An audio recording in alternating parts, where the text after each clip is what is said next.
جو چیپٹر ہمارا چل رہا ہے اس کا تھوڑا سا تبصرہ کر کے پھر سفر کے مسائل عرض کریں گے۔ 4 لباس ایسے ہیں کہ نجاست کی حالت میں اس نجس لباس میں نماز پڑھی جا سکتی ہے۔ نمبر 1 وہ لباس جو زخم، جراحت اور پھوڑے کا خون لگ گیا ہو، نجاست لگ گئی ہو، پیپ بھی نجس ہو گئی ہو تو بھی اس میں نماز پڑھی جا سکتی ہے،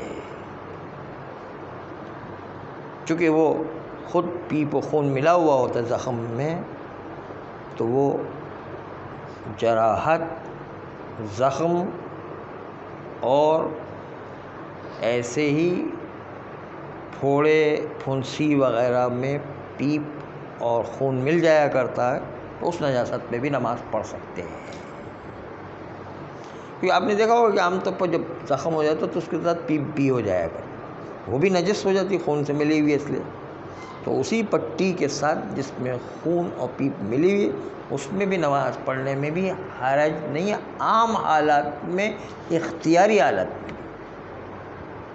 ایسے نہیں کہ وہ لباس کو اور نہیں مل رہا ہے، کوئی چیز نہیں مل رہی ہے، سب مل رہا ہے، لیکن اس کے بعد اس کے اندر اجازت ہے،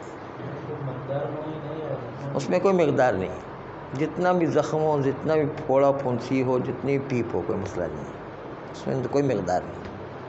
دوسری چیز ہے مقدار، درہم بغلی، وہ بھی معاف ہے نجاست میں، خون میں ہے، صرف خون معاف ہے اس میں۔ آغائے سیستانی علیہ رحمہ فرماتے ہیں کہ ایک پور، اس سے مراد انگوٹھے کی اوپر کی پور مراد ہے، احتیاط واجب کی بنیاد۔ احتیاط واجب کا مطلب ہے کہ دوسرے کی طرف رجوع کرنے کی گنجائش موجود ہے۔ احتیاط واجب جو ہے کیا، انگوٹھے کے اوپر کی پور، اتنی جو ہے معافی ہے۔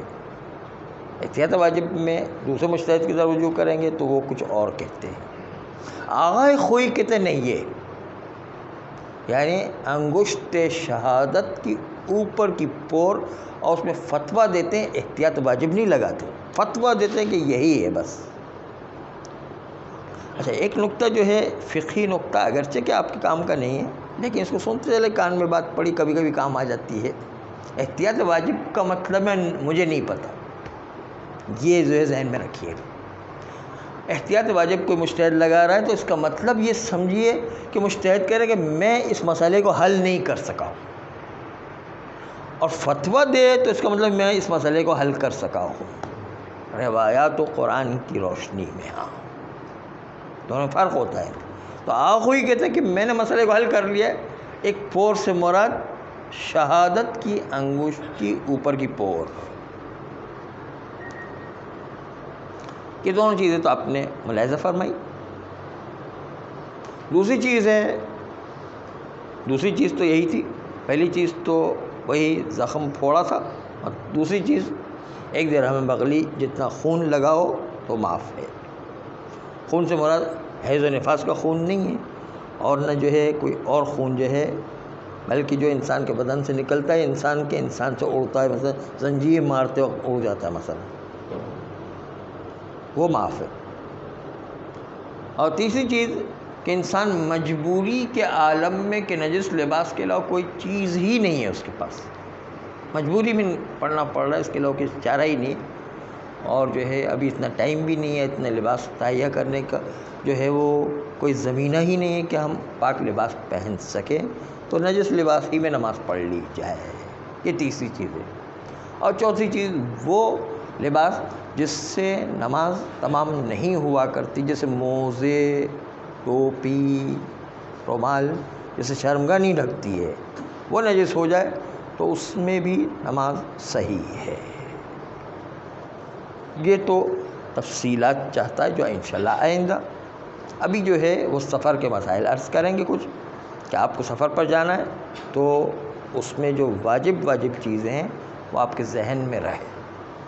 خاص طور پر سفر کے اندر عام طور پر یہی ہوتا ہے کہ کچھ ایسے مسائل آتے ہیں کہ جہاں پر آدمی مجبور ہو جاتا ہے کہ وہ نماز نہ پڑھے، لیکن پھر بھی انسان کے ایمان کی آزمائش وہیں پر ہے کہ وہاں پر ہی تو اصل میں طہارت جو ہے انجام دے کے نماز پڑھنا ہے۔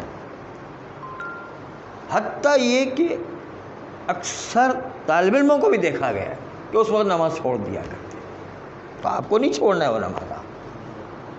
اسی لیے بیان کیا جائے کہ وہ مورد جو ہے وہ کیسا مورد ہے۔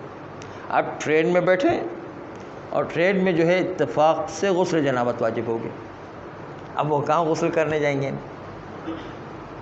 تو آپ کو غسل جنابت کرنا ہے نا، چاہے پیسے پانی پر خرچ کرنا پڑے نا، پھر بھی کرنا ہے نا۔ وہ تو ایمان کی بات ہے کہ کسی طرح بھی نماز چھوٹنے نہ پائے نا۔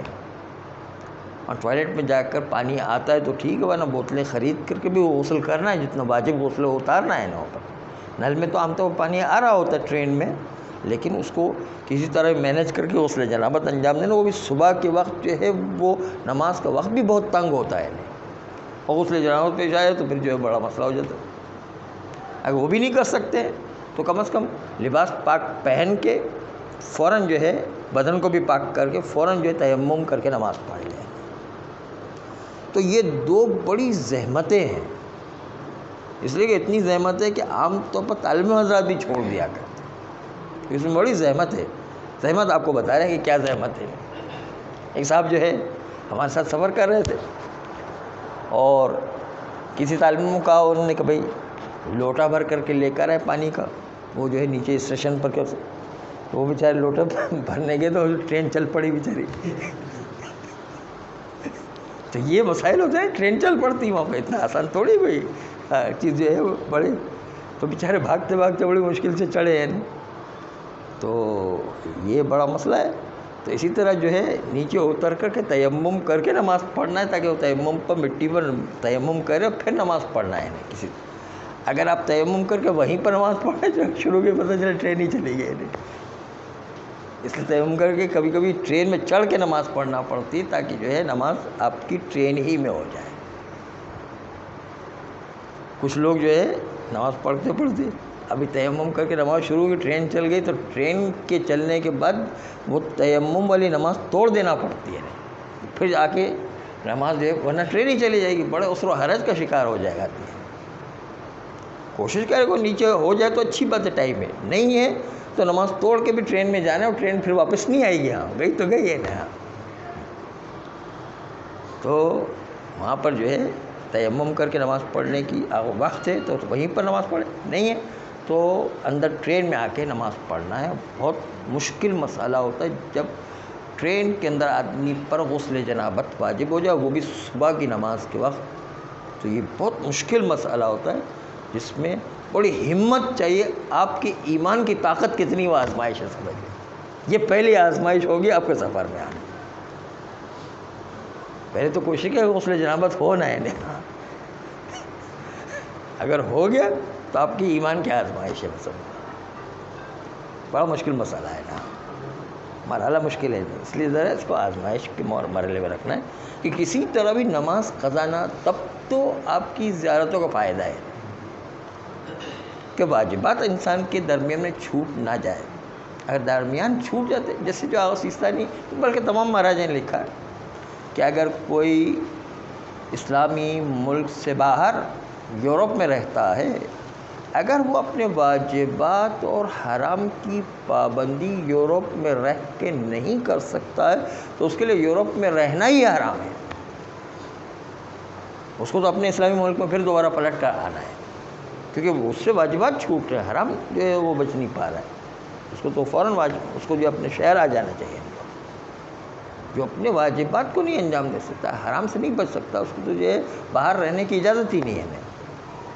ایسی جگہوں پر رہو کہ جہاں پر آپ اپنے واجبات کو انجام دے سکتے ہو، حرام سے بچ سکتے ہو، وہاں پر رہنے کی اجازت۔ حتیٰ سعودی عرب میں بھی اگر آدمی اپنے اسٹائل سے نماز نہیں پڑھ سکتا ہے تو اس کے بھی لیے اجازت نہیں ہے کہ وہ جو ہے وہ باہر رہے۔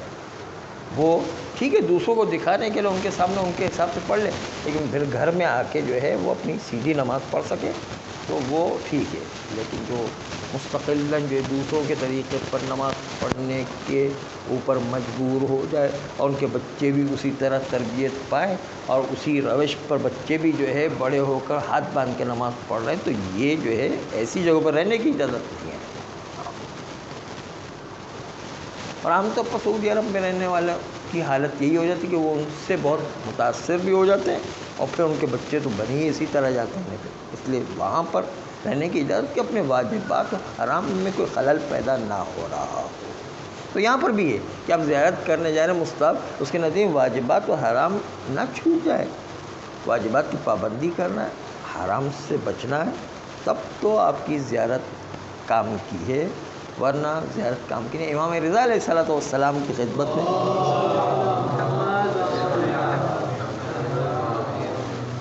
آپ جا رہے ہیں تو ایک قصہ مفاتیح الجنان میں حاجی علی بغدادی یا آغا رشدی کا ذکر کیا گیا ہے۔ اس میں اس نے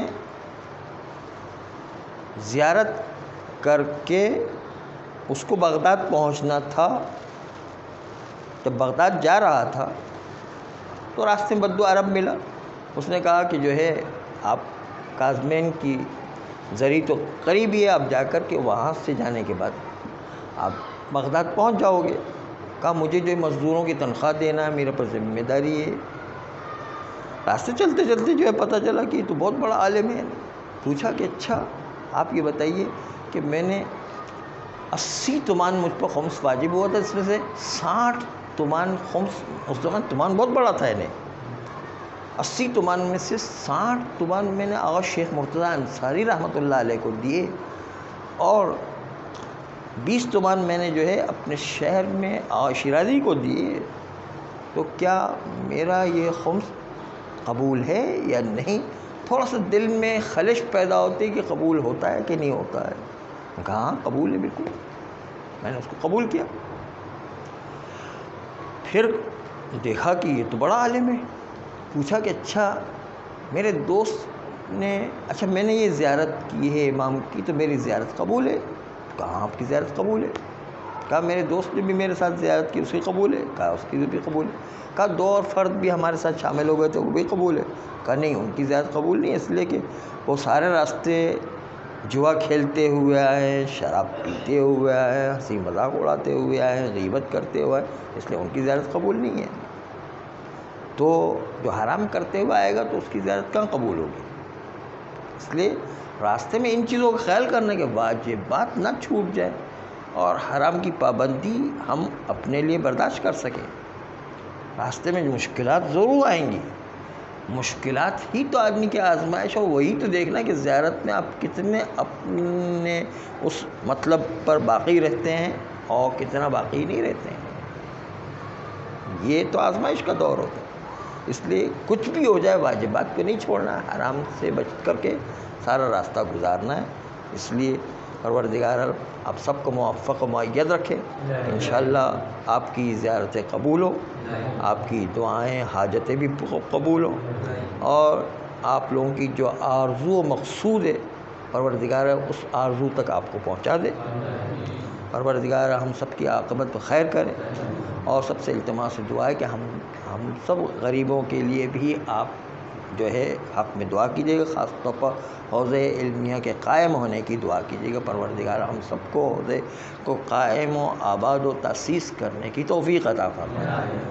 پروردگار ہمارے گناہ کبیرہ و صغیرہ کو معاف فرمائے، آئندہ بھی گناہوں سے بچنے کی توفیق عطا فرمائے، نسل بعد نسل ایسے اولاد عطا فرمائے جو روز قیامت تک امام زمانہ علیہ السلام کے سچے سپاہی قرار پائے۔ پروردگار حوضات علمیہ کی حفاظت فرما، مراجع اعظام کی حفاظت فرما، انقلاب اسلامی ایران و عراق و لبنان و بحرین کی حفاظت فرما، ہم سب کو بھی امام زمانہ علیہ السلام کا سچا سپاہی قرار دے دے، ان کے اعوان و انصار میں شامل کر کے جامع شہادت نصیب فرما۔ ان اللہ ملائکتہ یصلون علی النبی یا ایھا الذین آمنوا صلوا علیہ وسلموا تسلیما۔